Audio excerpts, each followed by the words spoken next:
Hey everyone, and welcome back to our course. This week we're continuing with Unit 2, which is about ethics and morality. And so we're going to talk about Kantian ethics, which is a form of deontology. So last week we talked about the trolley problem, which is a thought experiment that asks in these sort of specific hypothetical scenarios, what should we do? What should we not do? Kantianism and deontology more broadly uh, tries to give us an answer. It's a theory of what we should do, what is morally right and what is morally wrong. And so if Kantianism is correct, then it will give us the right answer to the trolley problems. If it's not correct, then it might not give us the right answer to the trolley problems. Next week, we'll talk about utilitarianism, which is a different theory of morality, a different theory about what makes things right and wrong. And then we can sort of compare and contrast, see what we think each theory gets right, what we think each theory gets wrong, etc. So today we're going to talk about Kantianism. And so Kantianism is named after a person, a philosopher by the name of Immanuel Kant, who worked in the late 1700s and early 1800s. He was a German philosopher. And this is a painting of him. It's like the main painting of him. I don't know why there's a main painting of Immanuel Kant, but this is the main painting of Immanuel Kant. He was a German philosopher. He lived in Königsberg, I believe. Lived from 1724 to 1804. So hundreds of years ago, but not thousands of years ago. And in philosophy, there's a wide range. It's been going on for about as long as people have been thinking, which is about as long as there have been people. So like Plato and Aristotle are 2,000, 2,500 years ago. We'll read people more recently who are from like the 1980s. So Immanuel Kant is distant, but not that distant. His most famous work is actually not about ethics.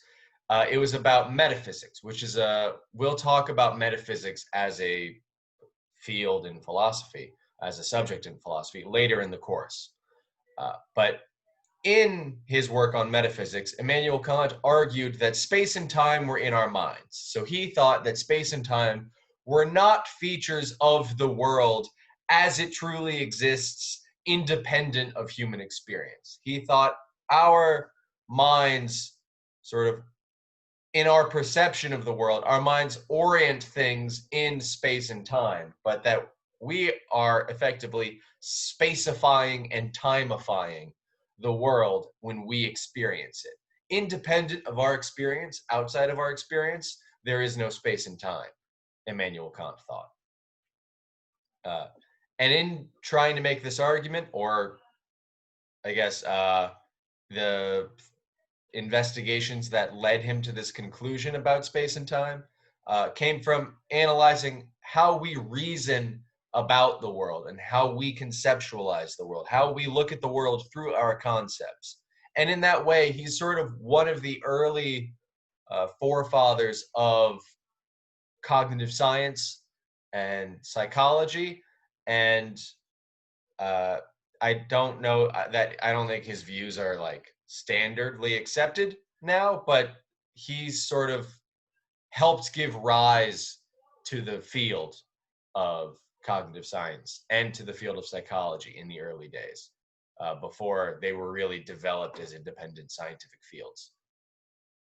So he did a lot of work besides ethics, but one of his most lasting contributions to world philosophy has been his system of ethics. So he created a system of ethics that's now known as Kantianism. So his name is Kant. People who share his views are called Kantians. And so believing his views, being a Kantian, is called Kantianism. So his system of ethics is called Kantianism because it is the Kantian view of ethics.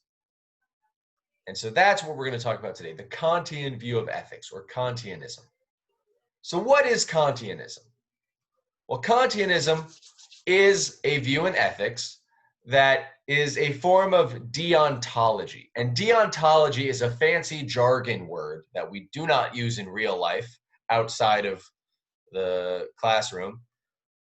But it means a deontological theory or a form of deontology. What the word means is just taking an action to be right or wrong based on whether or not it follows certain rules. So it's a rule-based view of ethics. And that might sound trivial. It might not, but it might sound trivial because you think like, well, of course, if there's any morality, then there are moral rules. To say there are no moral rules is just to say there's no such thing as morality. So isn't everything deontology? And it's actually not. It's actually not the case. For example, Aristotle had, ancient Greek philosopher, had a view of ethics based on virtue. So he thought that you cultivated certain virtues like courage and temperance and patience, and cultivated those virtues. And then once you had those virtues, then you would make good decisions and do the right thing. So it wasn't based on following rules. It was based on cultivating certain virtues, certain properties about yourself. So it wasn't following a set of rules. That wasn't what morality amounted to for Aristotle.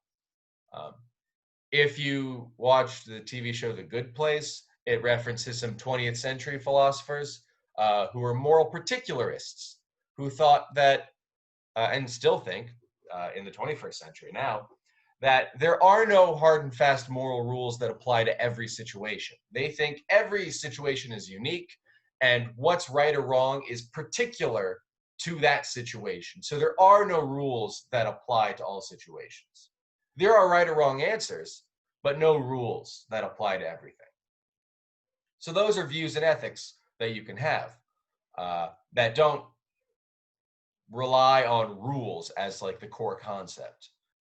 But Kantianism and deontology more generally do focus on rules. They take rules and following the right rules to be the key concept in ethics. Rule following, that's the key concept. So if you're following the correct moral rules, then you are acting morally. What you're doing is morally right. If you break the moral rules, then you are acting immorally. What you are doing is morally wrong. It's all based on rules. It just amounts to breaking or following the right moral rules. And so as a result, that means that whether or not something's right or wrong doesn't really have anything to do with the consequences of your actions. How things turn out as a result of your action doesn't determine whether what you did is right or wrong. So as long as you're following the rules, then you're behaving morally rightly. You're behaving in a moral way. Even if you following those rules causes serious problems. Doesn't matter how bad things turn out, as long as you followed the right rules, you did the right thing.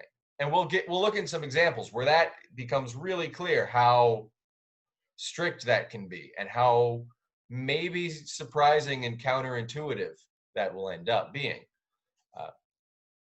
As long as you're following the moral rules according to deontology, then you are acting morally. As long as you are violating or breaking the moral rules, you are acting immorally. What you are doing is morally wrong. And so an action can be right or wrong, even if it turns out terribly. Even if everything turns out terribly because you followed the rules. Even if breaking a rule would save a life, breaking the rules is morally wrong. That's what it is for something to be morally wrong, according to the sort of deontological picture. So here's an example, sort of where deontology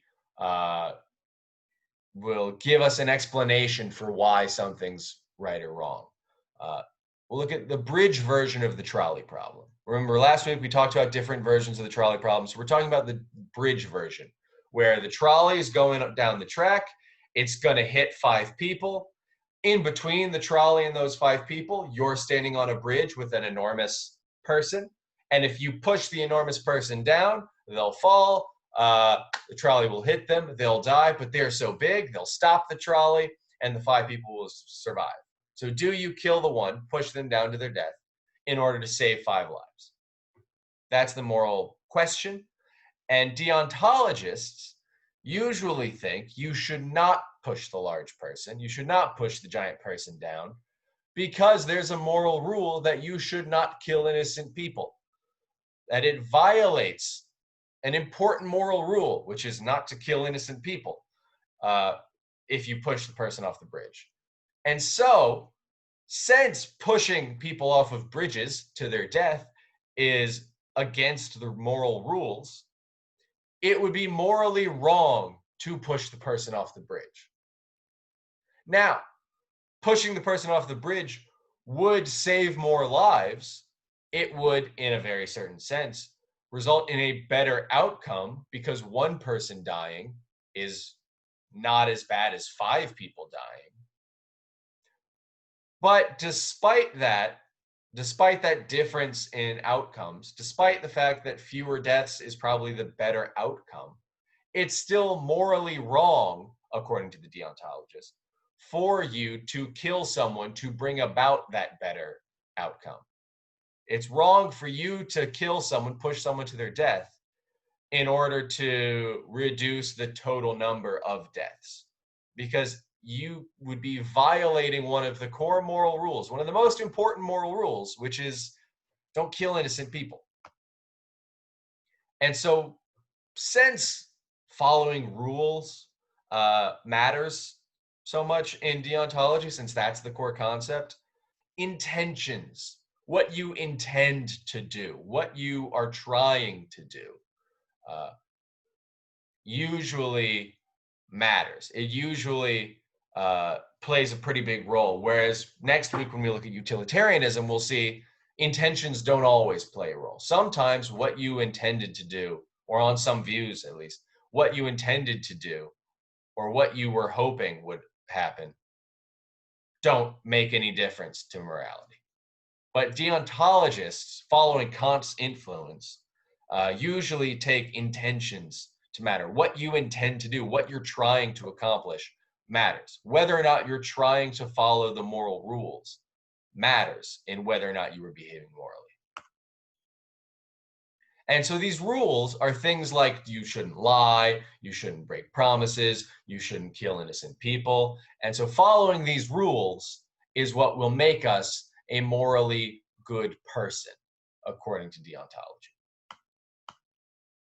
Now, Kantianism, in particular, is a very specific form of deontology.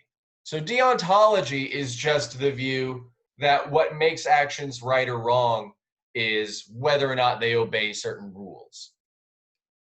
But different forms of deontology will disagree about which rules are the right ones, or what it means to obey or break a rule. So there are different forms of deontology. Where the rules come from, that will be different. You might be a deontologist who thinks that moral rules are just sort of somehow woven into the fabric of the universe and they're just objective truths. You might be a deontologist who thinks that the rules are just the laws made up by God. You might be a deontologist who thinks that moral rules are decided by the society you live in. There are lots of different ways to be a deontologist. But Kantianism, the Kantian form of deontology, specifically takes moral rules to come from rationality. So Kant's ethics are based on rationality and duty. Those are the two key concepts for Immanuel Kant and Kantian ethics. So Kant wants to know what our moral obligations are, what our moral duties are, what are we morally required to do, what are the things we have to do. So sometimes you might be more worried about what you're permitted to do, what it's okay morally to do. Kant's mostly interested in our moral duties, the things we morally must do. That's what he's focused on. That's the key concept for him. Our moral duties are the things we have to do or the things we have to not do. We might have a moral duty not to do something. And then those will tell us what's morally required, what's morally forbidden. And then all the stuff in the middle is the stuff that's permissible. That's the stuff that we can do, but we don't have to do. So, for example, Kant thinks that giving to charity is an example of something that's not morally required, but is morally good. You're not forbidden from giving to charity, but you're not required to, Kant thinks. So Kant thinks that the important thing for us to figure out is what our moral duties are. And he thinks the way we figure that out is by using reason or rationality. So thinking logically, basically. Rationality is basically thinking logically. By using reason, by using our ability to think through things and make arguments and think clearly from sort of one inference to another, Kant thinks that we can discover what's right and wrong. So rationality is how we find out what the right moral rules are. It's how we find out what our moral duties are. And so thinking rationally about morality will lead us to the right answer. Thinking irrationally or failing to think at all will lead us to the wrong answer and will cause us to unknowingly do morally bad things. And that's because we didn't think rationally. But in addition to rationality being how we find out what's morally right and wrong, Kant also thinks that rationality is what makes us have to be morally right. It's what imposes these duties on us. The thing that obligates us to follow these moral rules once we found them is the fact that we are rational. We are rational agents. And so as rational agents, we are obligated to obey these moral duties that we discover through rationality. So rationality and reason play dual roles here. Rationality is how we find out what's right and wrong, and also it's the thing that forces us to behave morally rightly, to obey the moral rules. So it's how we discover and what forces us to obey these moral duties. So Kant thinks that if you just think rationally, then you'll eventually realize that rationality forces us to act ethically. That if we behave immorally, Kant thinks, that is a failure of rationality. That is a failure to act rationally. We are behaving irrationally whenever we behave immorally, right? We're behaving irrationally whenever we behave immorally. So the only way to be rational all the time is to be morally good all the time. And Kant thinks we all sort of have a duty to be rational, that rational agents is just what we are fundamentally. So by thinking rationally, we'll find out what's morally right and be compelled to do what's morally right. Now, Kant thinks that duty is the basis for morality, right? I said rationality and duty are the two key concepts for Kant. So duty is the basis of morality in the sense that the only actions that have moral worth or have moral value, basically the only actions, the only things you do that you get any moral credit for are the things that you performed out of moral obligation, that you performed out of a sense of duty. So an action is only morally good, or you only get moral credit. We can put it in terms of credit. You get moral credit for doing an action only if you did it because you had a moral duty to do it. The moral duty has to be the thing that compelled you in the first place. So for Kant, doing something out of kindness or sympathy or empathy is not morally valuable. It's not something you get moral credit for. It's not really morally good because only it only seems morally good because it's the same action that someone would have done out of moral duty. But if you did it just because it felt right or because you sort of had a knee-jerk reaction to seeing someone suffering, then you don't get any moral credit for that, Kant thinks. That wasn't really a morally good action because it wasn't an action performed out of moral duty, out of a moral obligation. You weren't acting out of moral obligation. You were acting unthinkingly.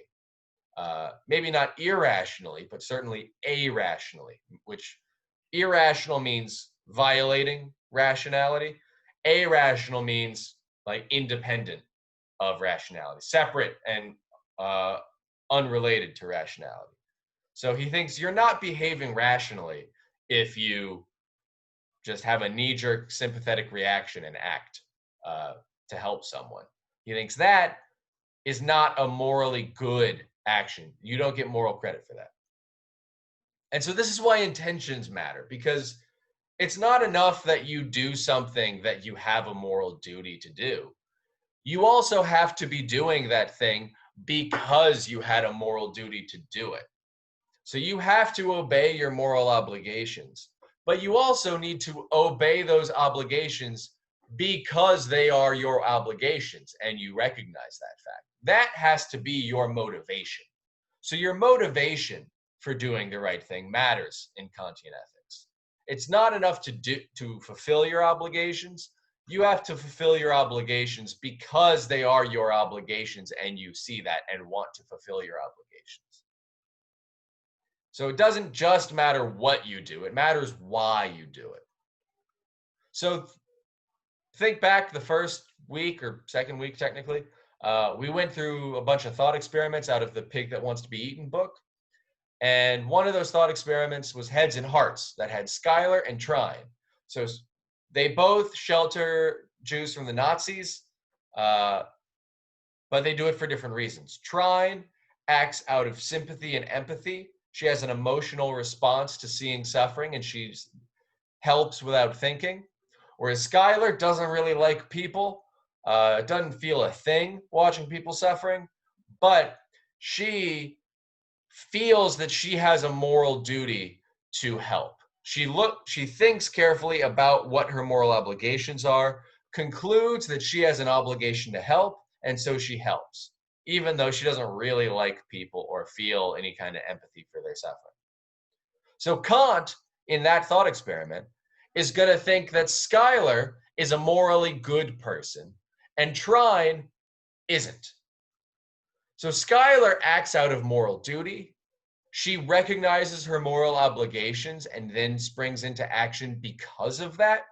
And so therefore, according to Kant, her actions are morally good. Schuyler gets moral credit for her actions. But Trine acts without thinking, acts out of emotion, acts out of empathy. She doesn't think about her moral duties. She may not have any idea what her moral duties even are. So her actions, according to Kant, have no moral value. Trine gets no moral credit because she's not acting in accordance with her moral duties. She's acting in accordance with her emotional, empathetic response to seeing suffering. And Kant doesn't think that has moral value. That's just sort of helpful psychological coincidence. But the real morality comes from rational thought about obligation and duty. So they did the same actions with the same outcomes, but Kant thinks one of them was behaving morally and the other wasn't. I don't think Kant would say Trine was behaving immorally or doing something wrong. She just wasn't doing something morally right. She wasn't doing the morally best thing because she wasn't acting out of duty. She was acting out of empathy. So for Kant, just to recap, duties come from rationality, right? And now duties come from rationality, meaning that our reason, our rational thought alone will both tell us what the duties are and compel us to obey them. So, how does that work? Well, for Kant, according to Kant, duties arise because not following them, not obeying that duty, would lead to a contradiction. So a contradiction is accepting both a claim and its negation, or saying a sentence is both true and false. That's a contradiction. So if you say, for example, that I am at home and I am away from home, that's a contradiction. I've said that I'm home and I've said that I'm not home. And I can't possibly be both.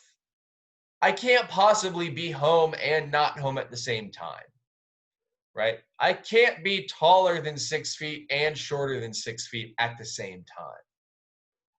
Contradictions, claims that a sentence both is and isn't true. Contradictions can't possibly be true. I mean, asterisk, some philosophers in the last 40 years have argued that contradictions can be true. But in Kant's time, and even the majority view now, contradictions are never true. Most people think contradictions can never be true. Immanuel Kant thought contradictions can never be true. It's weird to say you can be home and not home at the same time, that you can be taller than 6 feet and shorter than 6 feet at the same time, that I can be holding this power cord and not holding it at the same time. Like, contradictions being true seems kind of crazy. It's not even clear how they could possibly be true. So most people, including Kant, think that they can't possibly be true. So if contradictions can't possibly be true, then accepting a contradiction is irrational. You know contradictions can't be true, so it is not rational to accept a contradiction. It is a violation of our rationality to think that a sentence is true and false, to think that something both is and isn't true. That's irrational. And so, if violating a moral duty leads you to accept a contradiction, or requires that you, at least implicitly, accept a contradiction, then that means violating a moral duty is irrational. If violating moral duties means accepting a contradiction, then violating moral duties is irrational, because accepting contradictions is irrational. So this is how, according to Kant, rationality imposes moral obligations on us. We are rational agents. We operate according to rational rules. We make mistakes sometimes. We accept invalid arguments sometimes. We don't always obey rationality. But what we are, for Kant, is rational agents. We are bound to rationality, to sort of the laws of logic. So failing to live up to our moral obligations requires us to accept a contradiction, which, once we realize that we're accepting a contradiction, we can't do. That's irrational, and we can't knowingly be irrational. We can't consciously and intentionally violate the laws of rationality. So Kant thinks that once we realize that violating this obligation, violating this moral duty, requires us to accept a contradiction, then we will be compelled not to violate that moral duty. Our rationality will force us to stop violating our moral obligations, to stop breaking the moral rules, because we'll realize it is irrational to do so, and we cannot knowingly be irrational. So for Kant, if something is immoral, if something violates a moral rule, then there is a proof, a logical proof, a sound logical argument that believing that this thing is okay to do would lead to a contradiction, right? So to find out if we have an obligation to do something, we first suppose that it's okay not to do it. And then we argue from there to a contradiction. And that will prove that rationality compels us to obey this moral rule. Because if we suppose that it's okay to break it, then we get to a contradiction. All contradictions are false. So therefore, it's not okay to break it. And it's going to be easier to look at this by example, I think. So for just one example, Kant thinks that we have a duty not to break promises, that we have a moral obligation to keep our promises to people. And he thinks that we have this duty because believing it's okay to break promises will lead to a contradiction. The sentence, it's okay to break promises, leads to a contradiction. So here's sort of a recap of how Kant thinks this works. So the point of a promise is that it guarantees that you will do whatever you promise to do, right? That's what a promise is for. Promises exist so that you can guarantee to someone else that you will do the thing you promise to do, or not do the thing you promise not to do.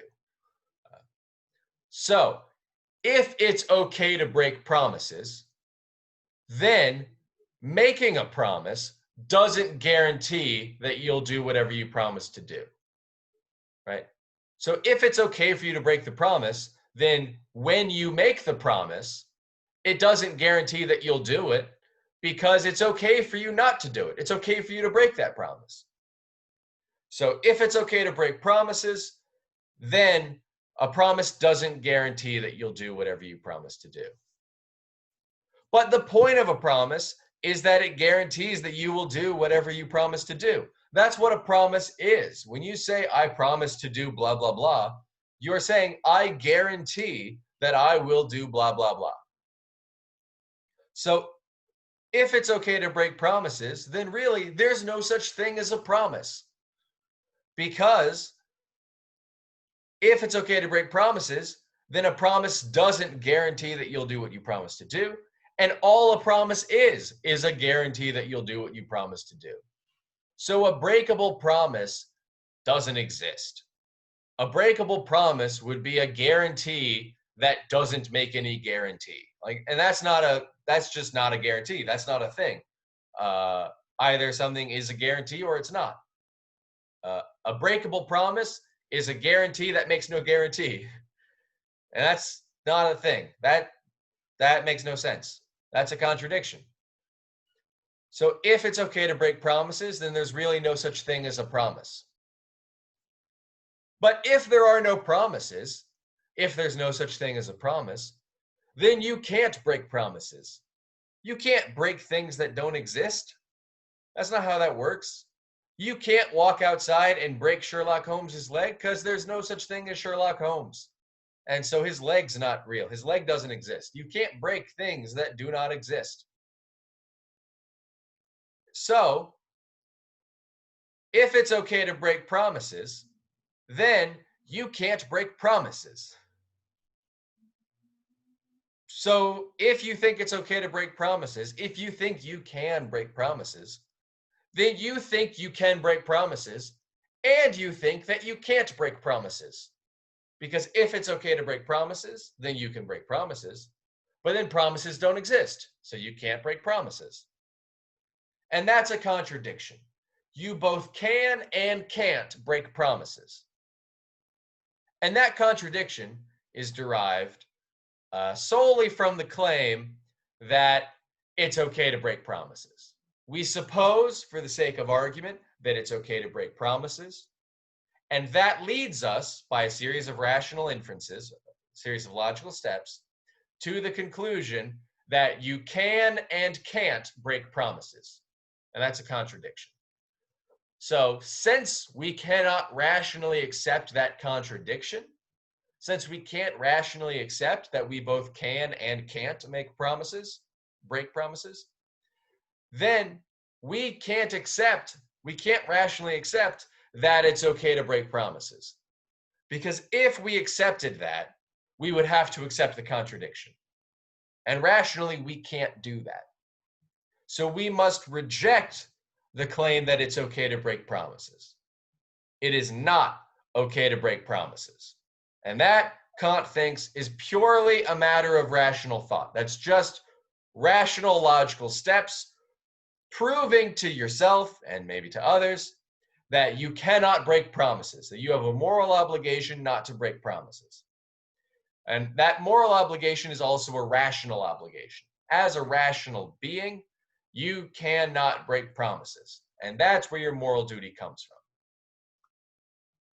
And so therefore, you have a moral duty to keep your promises. Your moral duty to keep promises comes from this fact about logic and rationality and contradictions. And so this is how Kant derives moral duties. Sometimes the arguments are simpler, sometimes the arguments are more complicated, but this is how Kant derives moral duties. He starts from supposing that it's morally okay to do something or not to do something, derives a contradiction, and then concludes, all right, that assumption was wrong. So therefore, like if you assume that it's okay to break promises, you derive a contradiction. If you assume it's okay to kill innocent people, you derive a contradiction. Therefore, it's never okay to kill innocent people. And that's how you find out what the moral duties are. And then this argument should compel you as a rational agent to obey your moral duty from now on. And so for Kant, rationality leads us to discover something that he calls the categorical imperative. And then rationality forces us to follow it, to obey the categorical imperative.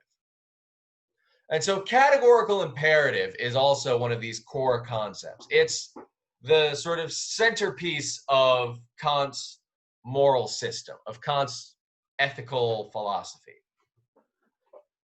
So what is a categorical imperative? Right? Well, an imperative is something that we must obey. It's something that you have to do. So think people in movies, and maybe older people sometimes say things like, it is imperative that you do as I say. It's imperative that we listen to what she's saying because she knows what she's talking about. It's imperative that we don't allow our enemies to proceed further, yada, yada. And that use of imperative just means it is something we must do. It is imperative that you do as I say means you must do what I say. You have to do what I say. It is vital. It is vitally important that you do as I say. So imperative just means necessary to do. Grammatically, an imperative is a command. Like, shut up, don't go in there, get out of here. Those are grammatically imperatives. They are commands. So in this sense, in Kant's use of imperative, an imperative is like a command that no one makes. It doesn't come from any particular person. It's just this sort of command made by rationality itself, or something. You could look at it that way. It's just something we have to do. An imperative is something you must do. And so there are two kinds of imperatives that Kant distinguishes. There's hypothetical imperatives and there's categorical imperatives. So hypothetical imperatives are things that you have to do if you have a certain goal or desire. They're called hypothetical imperatives because the imperative part, the you must do this part, only applies if, on the hypothetical assumption, that you have some goal or desire in mind. So the imperative only applies if you have this certain goal or desire. Whereas categorical imperatives are things you have to do no matter what. Your goals and desires don't affect categorical imperatives at all, but they do affect hypothetical imperatives. So let's go by examples. Here's an example of a hypothetical imperative. If you want to pass the class, then you have to turn in your assignments. Right? If you want to pass the class, then you have to turn in your assignments. That's a hypothetical imperative because you have to turn in your assignments. That's an imperative. But you only have to do it if you want to pass the class. And maybe you don't care whether or not you pass the class. Maybe you already have enough credits to graduate. Your GPA not a concern for you. You already have a job lined up. Maybe you don't care whether or not you pass the class. In that case, you don't have to turn in your assignments. If you're okay with failing, well, that's the only consequence of failing an assignment. You don't go to jail for not turning in homework. No, you're not going to be put in front of some tribunal and punished. It's just your grade in a course. So if you want to pass the class, then you have to turn in your assignments. There's no way to pass the class, most classes, without turning in at least something. But if you don't want to pass the class, maybe you're trying to fail the class. I don't know why, but maybe you are. Well, then you don't have to turn in your assignments. If you're trying to fail the class, not turning in any assignments is probably a really good way to do it. So you don't have to turn in your assignments unless you want to pass the class. Then you have to. Turning in your assignments is necessary for passing the class, but it's not necessary for life in general. I can confirm both as a teacher and as former student that people don't turn in assignments sometimes. And they don't always pass the class, but the world keeps spinning. So if you don't care whether or not you pass the class, then you have no reason to turn in your assignments. Wanting to pass the class is the thing that forces this imperative on you. It's the thing that obligates you to turn in your assignments, is having the goal of passing the class. If you do want to pass the class, then you must turn in the assignments. There's no other way to pass the class. But not wanting to pass the class frees you from that obligation. Wanting to fail, for example, frees you from the obligation of turning in your assignments. If your goal is to fail the course, then you no longer have an obligation or a reason to turn in your assignments. Turning in your assignments is only necessary for passing the class. It's not necessary for like life in general. And so turning in the assignments here is a hypothetical imperative. It is necessary for you to do it if you have a certain desire or goal. But it's not necessary for you to do it like at large. If someone asks you later, why didn't you turn in your assignment or any of your assignments? And you say, because I didn't care about passing the class. The only right response to that is, oh, okay. Like maybe why didn't you want to pass the class? But there's no further obligation besides wanting to pass the class that can force you to turn in all your assignments. And so obeying the hypothetical imperative is only necessary if you want to achieve the goal attached.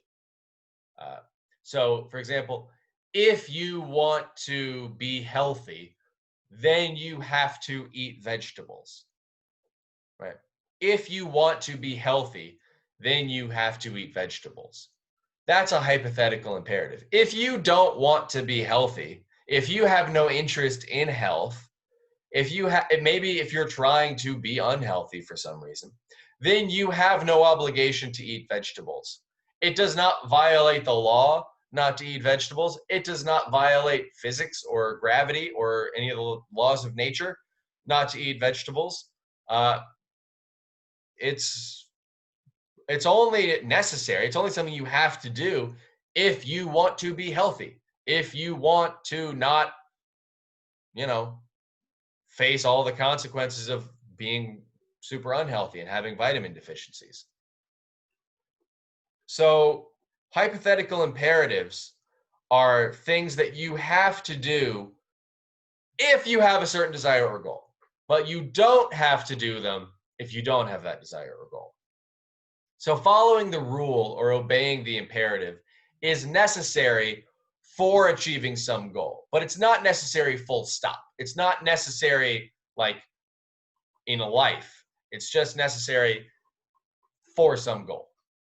For example, if you want to go to law school, then you have to take the LSAT. The LSAT is the standardized test for law school applications. If you want to go to law school, then you have to take the LSAT. That's a hypothetical imperative, because if you want to go to law school, if going to law school really is a goal that you have, there's no way to get into law school without taking the LSAT. It's necessary. You have to take the LSAT if you want to go to law school. There's no other way to do it. So it's a necessary thing. It's something you have to do if you want to go to law school. But if you don't want to go to law school, then it's fine not to take the LSAT.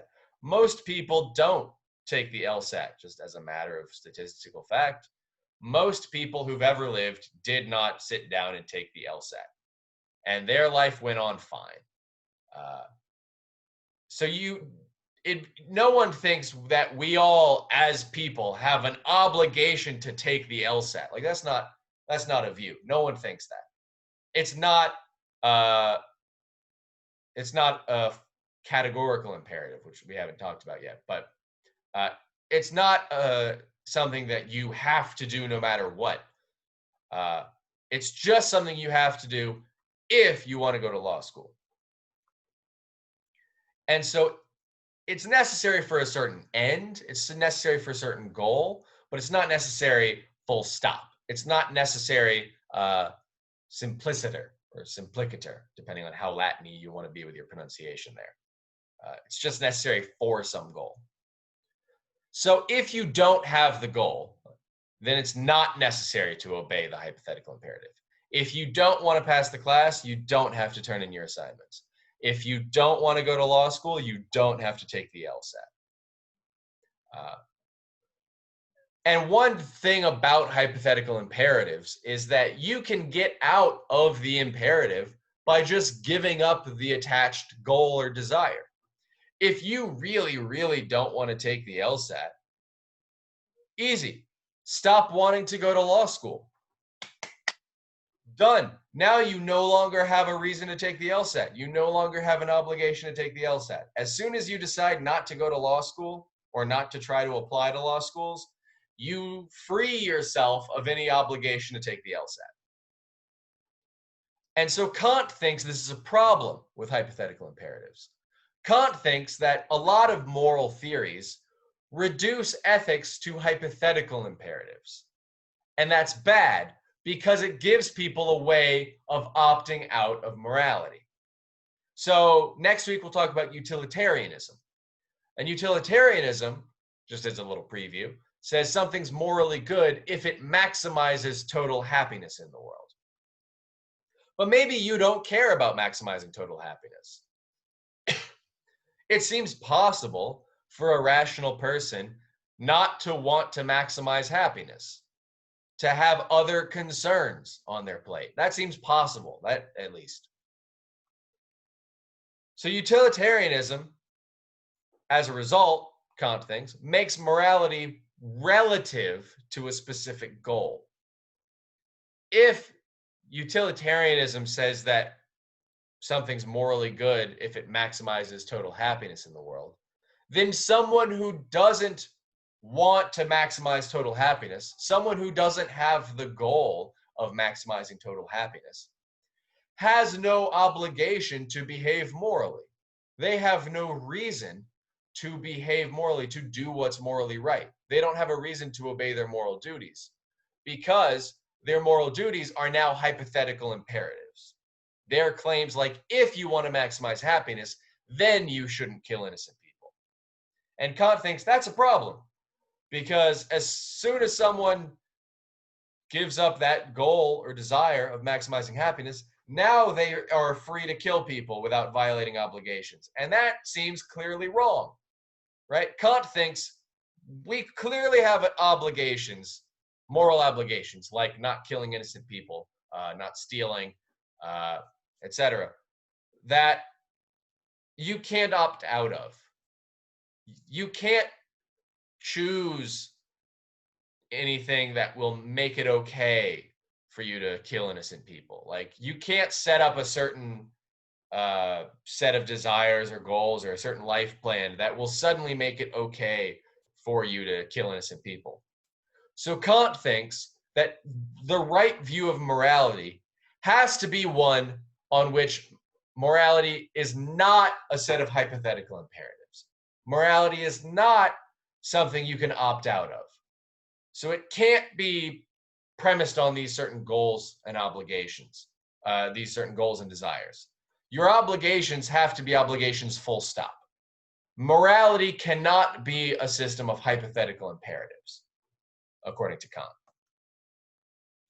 And so, because otherwise people have a way to opt out of morality. So Kant thinks that what we want to do is get a system of morality on which all moral claims are what he's going to call categorical imperatives. So that way, we don't have a way to opt out of morality. We don't have this sort of little exit strategy to get rid of our moral obligations. So Kant thinks opting out of morality is not and should not be an option. So anything that sets up morality as a set of hypothetical imperatives must be wrong. So Kant thinks, as a result, morality must be based on categorical imperatives, not a hypothetical imperative. So, what is a categorical imperative? Well, hypothetical imperatives are imperatives that are tied to a certain goal or obligation. Hypothetically, if you have this goal, then you have to do this thing.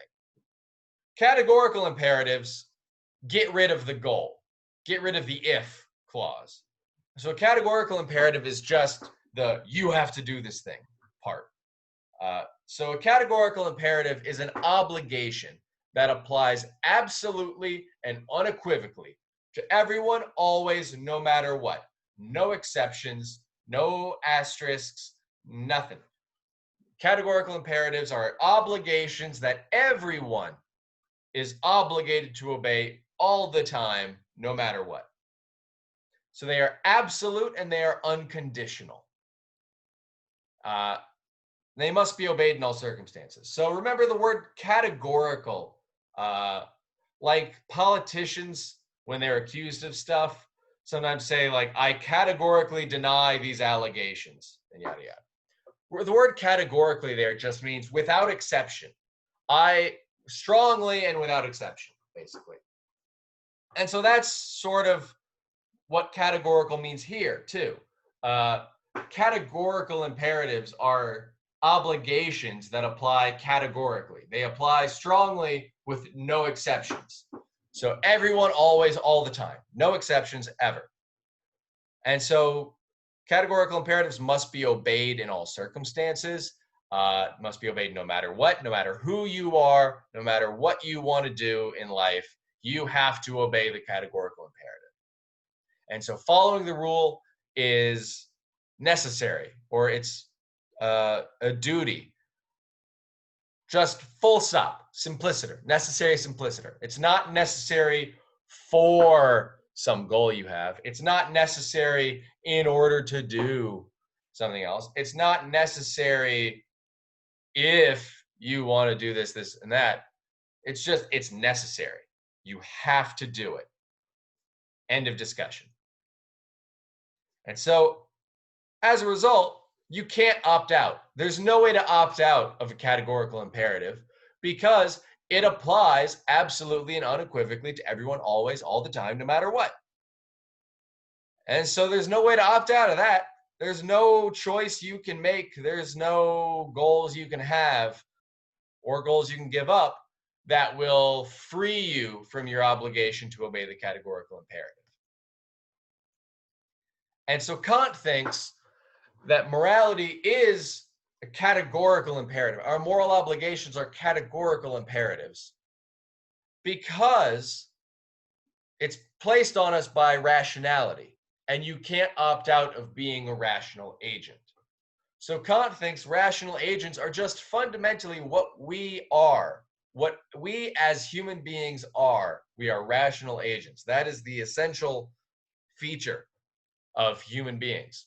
If you are a person, then you are rational. You are bound by the way your mind is structured to the laws of rationality.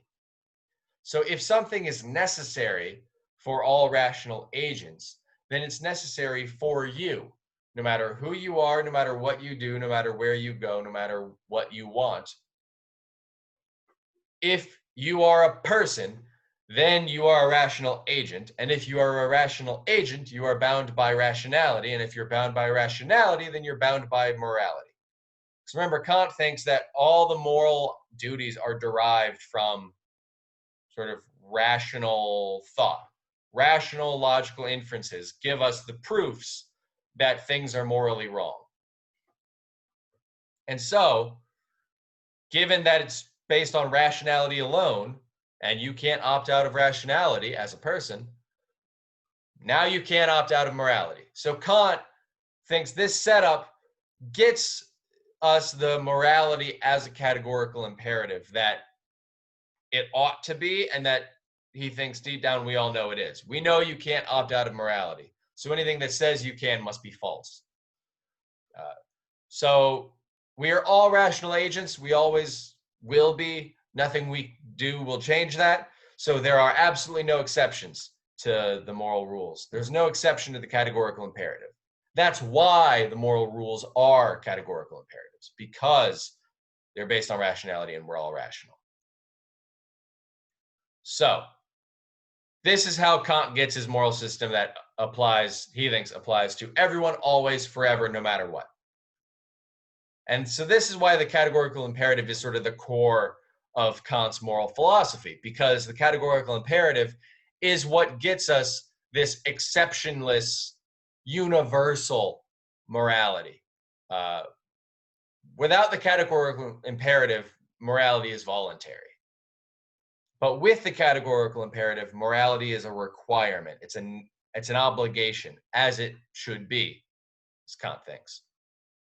So, Kant sometimes talks about the categorical imperative, like it's just the one. Sometimes he talks about categorical imperatives, like plural. But we'll try to go with Kant, and he usually uses the singular, so we'll try to go with Kant and use the singular. So what is the categorical imperative, capital C, capital I, that we must obey? Well, Kant gives different versions of the categorical imperative. He gives like maybe 8 different versions. 2 are the most commonly discussed and probably the best worked out in Kant's work. One is called principle of universalizability, and the other is called the principle of ends in themselves. And so the one we're going to talk about is the principle of ends in themselves. The principle of universalizability is a little simpler to state, but a little harder to implement. The principle of universalizability is just the claim that something is morally right, or something is a moral rule, if and only if you can rationally will that everyone has to follow that rule. So a moral rule is only good if it's universalizable, if you can rationally want everyone to follow it. So, like, just to pick an example, it's not okay to torrent music, because if everyone did it, then no one would pay for music. Artists wouldn't be able to make music a career, so no one would make music. So if you want music, then you can't torrent, because that would mean wanting there to be no more music. Torrenting music is not universalizable. If everyone does it, then music stops being made. So it's impermissible for that reason. That's the principle of universalizability in action. But the one we're going to really talk about is the principle of ends in themselves, which is a little harder to state. There's a little more background we got to go through to sort of get out what the principle is. But once you've got it, it's a little easier to apply. So, Kant thinks that rationality forces the principle of ends in themselves on us, and that the principle tells us what our moral duties are. Kant thinks that all these different versions of the categorical imperative that he gives, like the universalizability, principle of ends in themselves, the other ones, they're all going to get you the same answers. They're all different ways of working out sort of our little rational proofs of what's morally right, what's morally wrong. So he thinks they're all going to get you to the same answer. But the principle of ends in themselves, or any of the other principles, should tell us what our moral duties are in any given situation. It should tell us what rules we can and can't follow. So if something violates the principle of ends in themselves, then it is irrational and it is morally wrong to do that thing, whatever it might be. So what is the principle of ends in themselves? The principle of ends in themselves is it is not permissible to use human beings as mere means. You always have to treat people as ends in themselves. I don't know why that voice felt right, but it felt right as this announcement of the principle. So there are means and there are ends, right? People use those words, I think, in real life, not just in academia. The phrase "the ends justify the means," right? That's a common expression. The ends justifying the means means the results we achieve justify the sort of icky methods by which we achieve them. That's what the ends justify the means means. So in this context, the end or the ends are the goals that you have, the results you're trying to bring about. And the means is the tool or methods you use for reaching that goal, for bringing about those results, bringing about those ends. And so Kant doesn't just want to talk about means and ends. He wants to talk about specific kinds. So mere means as the kind of means he wants to talk about, and ends in themselves as the kinds of ends he wants to talk about. So what is a mere means? Well, to use someone as a mere means is to treat them as nothing more than a tool for reaching your own goals, right? To treat a person as a mere means is to treat them as merely a means for your own ends, as nothing more than a tool for reaching your own goals. And to treat someone as an end in themselves is to treat them as a rational agent with their own goals, to take their desires and goals into account, to recognize them as a person with goals, dreams, desires, etc., and to take those into account when you make your decisions and make your plans. So not to use them as just another tool to help you reach your goals, but as someone with their own goals, someone with ends of their own.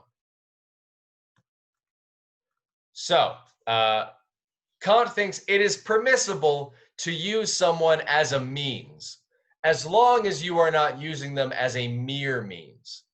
It's okay to use someone in your plans as long as their role in your plans takes into account that they are a human being with goals of their own.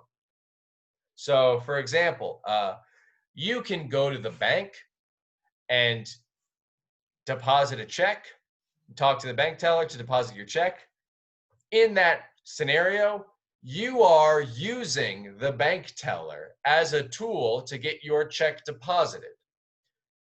The bank teller does something that furthers your ends, and that's why you go to the bank teller. You use the bank teller as a tool to get your check deposited. But in doing so, you are not treating them as a mere means, because you recognize that they are agreeing to be there, consenting to play a role in this transaction. They have agreed to be part of this because it furthers their own goals. They are at the bank helping people deposit checks so that they can get a paycheck and use that to buy food and pay rent and so on.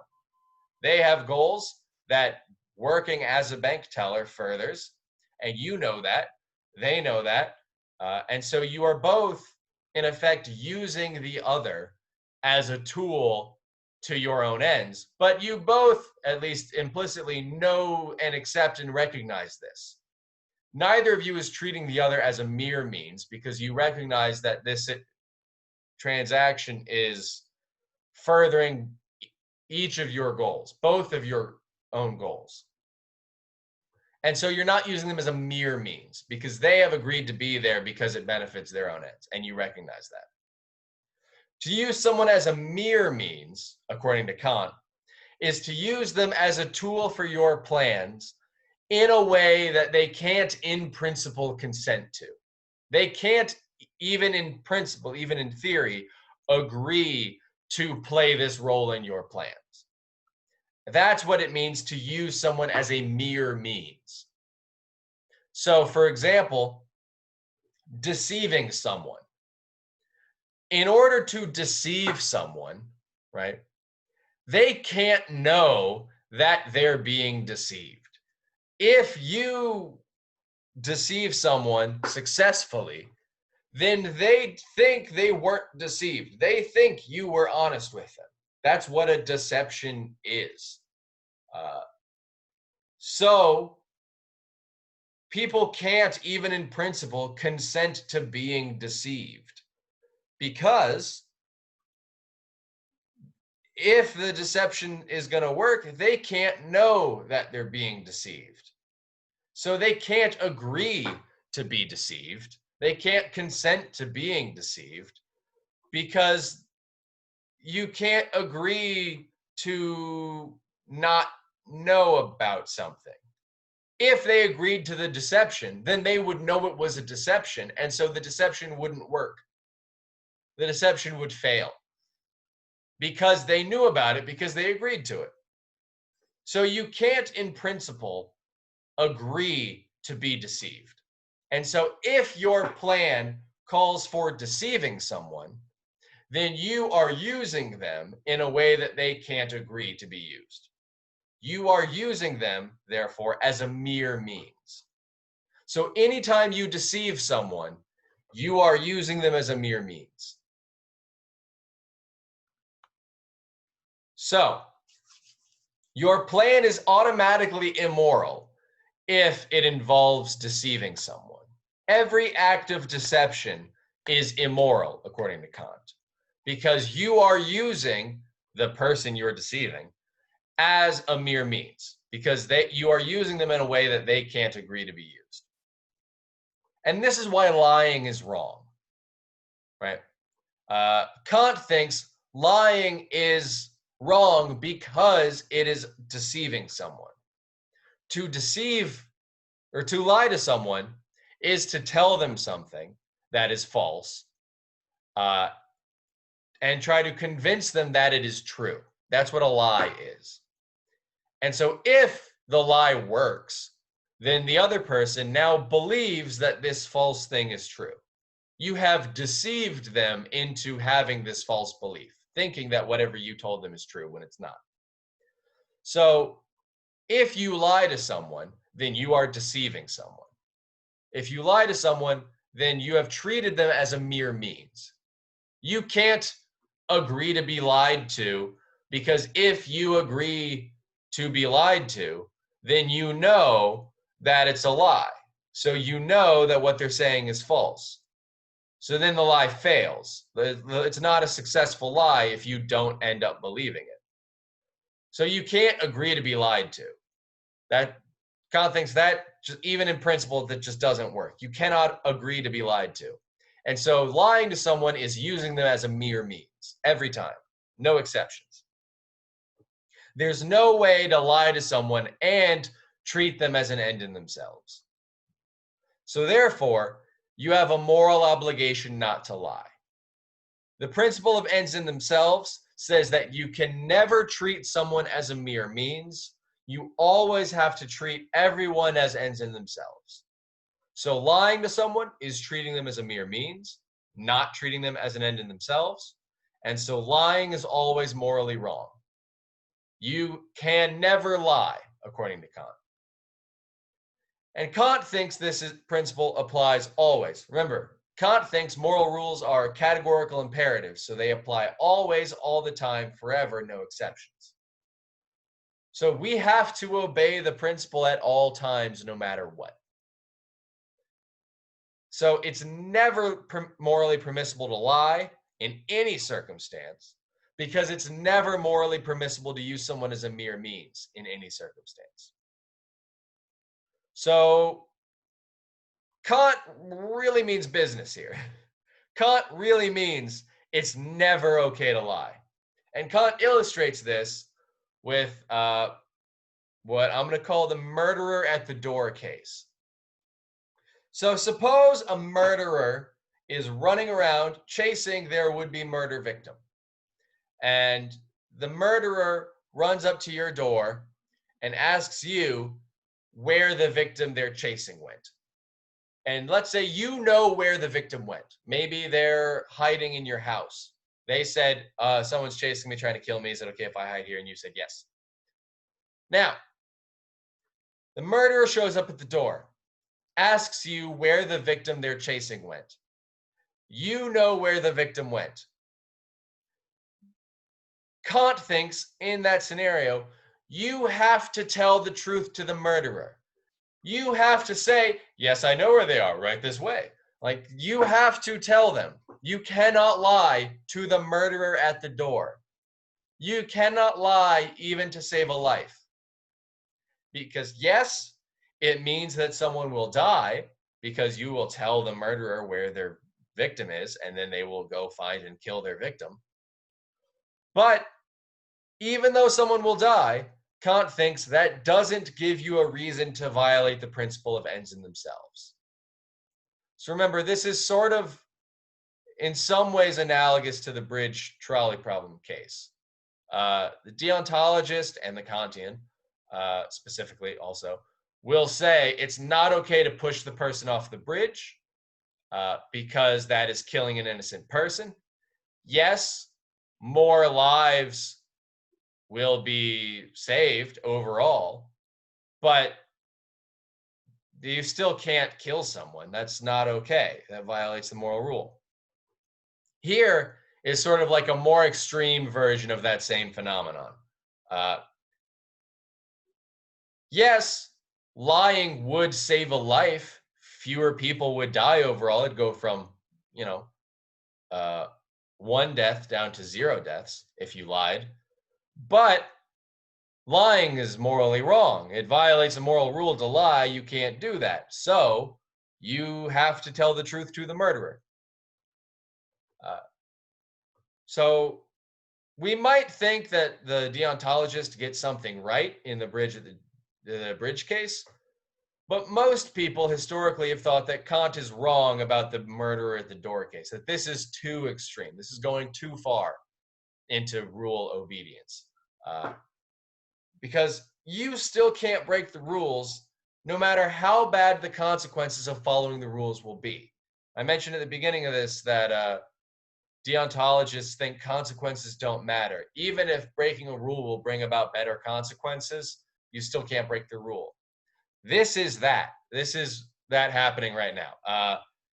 Even if you could save a life just by lying, you still can't do that because it breaks the rule. You can't lie. You have to treat every human being as ends in themselves, including murderers and serial killers and other people who themselves do not treat other people as ends in themselves. You still have to treat them, you even have to treat bad people as ends in themselves on the Kantian view. So you cannot lie to anyone ever under any circumstances.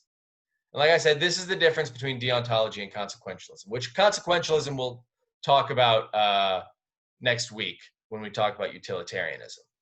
So deontology doesn't care about consequences at all. You have to treat everyone as ends in themselves, even if they're about to murder someone. And that's a strong view. That's been pretty controversial.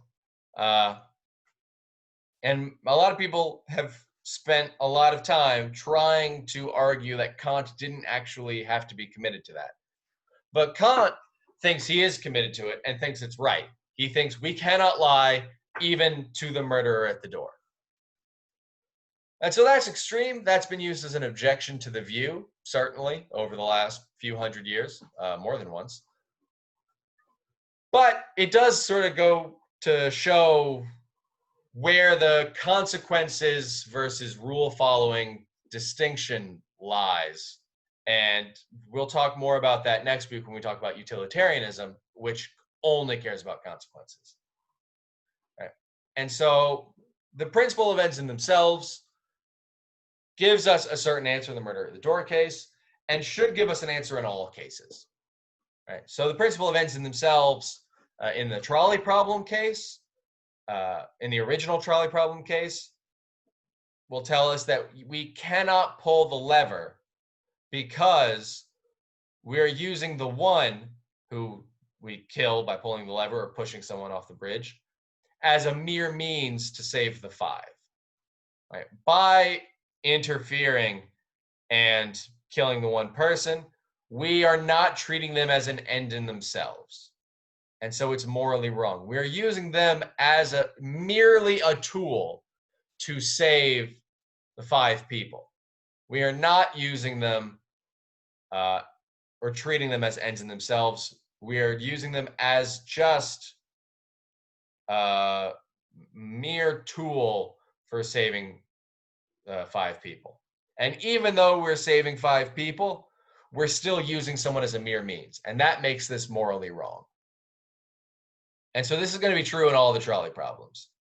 It's never going to be permissible, according to the Kantian, to kill one person in order to save five, because killing an innocent person is always going to violate moral rules. It's always going to be a problem because it's always going to treat the person we kill as a mere means. And so that's Kantianism.